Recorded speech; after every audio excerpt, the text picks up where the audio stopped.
you need to introduce variety into what you're writing, and sometimes using an adjective that doesn't really say it, but says it in a slightly preposterous manner. P.G. Wodehouse is a wonderful example. People think, oh, just humor. I don't think anybody in this century has written as well as P.G. Wodehouse. He wrote, you might say, only humor, though I don't know that there's anything negligible about making people laugh.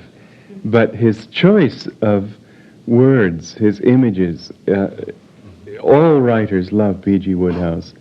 They can hardly fail to, unless they're very pompous. But he's so skilled in using just the right kind of word to sort of stretch a thought a little bit and get you interested. He can catch you from the very first sentence, which is quite a skill. But read his books with the eye of a writer, and you'll see that his adjectives, his adverbs, his choice of images, just like that one I read at Christmas time, was it, or recently anyway, that press agent's mind is like soup in a cheap restaurant, better left unstirred.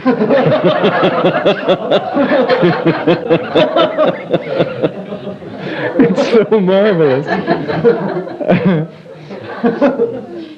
His images are preposterous, and yet they work. Well, you need some of that, and humor doesn't always do it. But if you're writing serious philosophy, you want to bring something in that will make it human. So I try to make it enjoyable.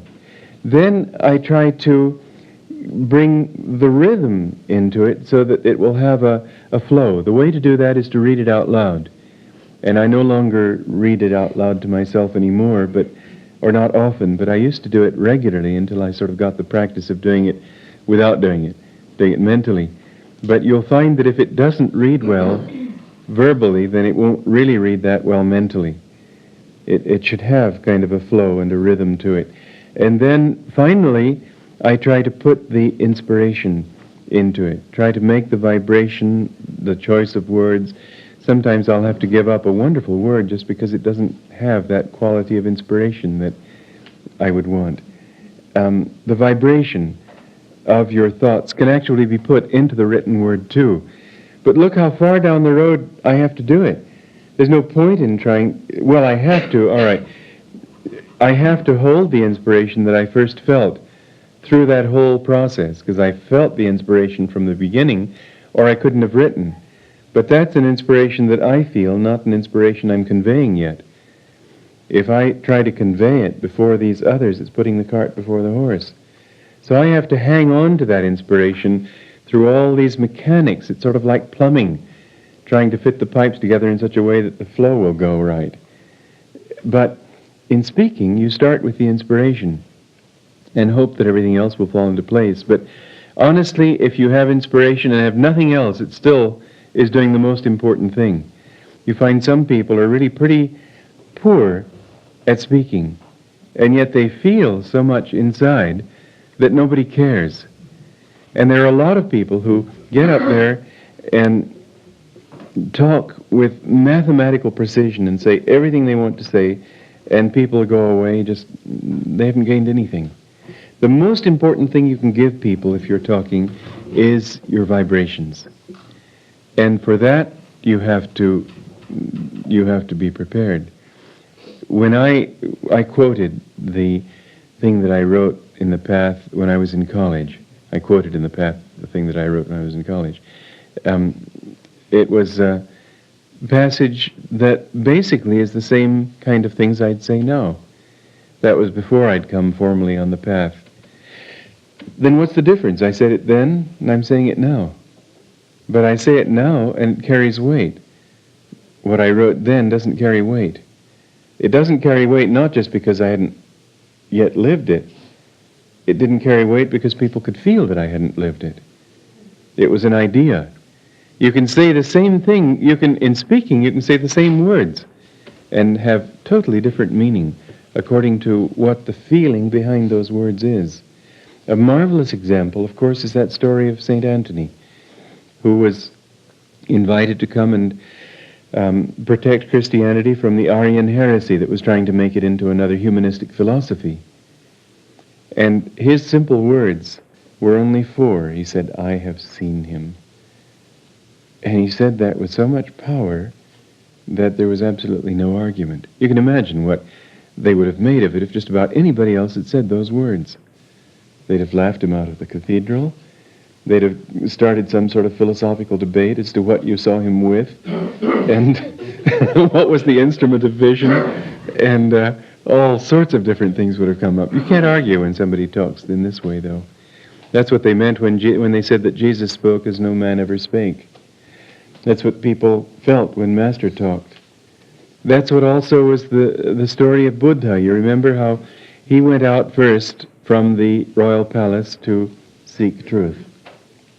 And he met these yogis and sadhus who were telling him to do all sorts of extreme penances and austerities, holding your hand aloft for years until it shrivels up, and not eating and until you look practically like a skeleton. I've seen some of them. Their arms are just bone. They don't, because no blood has gone to them. And this is supposed to help them to grow spiritually. I suppose it helps to a certain extent. There's a story of an American tourist in Bombay who saw some sadhu with his hand up like that, and the tourist mockingly said, "Are you waiting for fruit to fall into your hand from heaven so you can eat?" He looked like a scarecrow. And the sadhu said, "Well, why don't you try it yourself and see?" So the man held his hands up and found he couldn't take them down. And he was pleading with the sadhu to release him, and the sadhu said, "Well, why don't you finish what you started?" The man said, "What do you mean?" He said, "Well, you asked for fruits. Ask for fruits." So this American said, "Heavenly Father, please give me some fruits." He felt like an absolute fool. And suddenly fruits filled his hands, and he was able to take them down and ate them, and he said they were delicious. But we shouldn't criticize without understanding, because I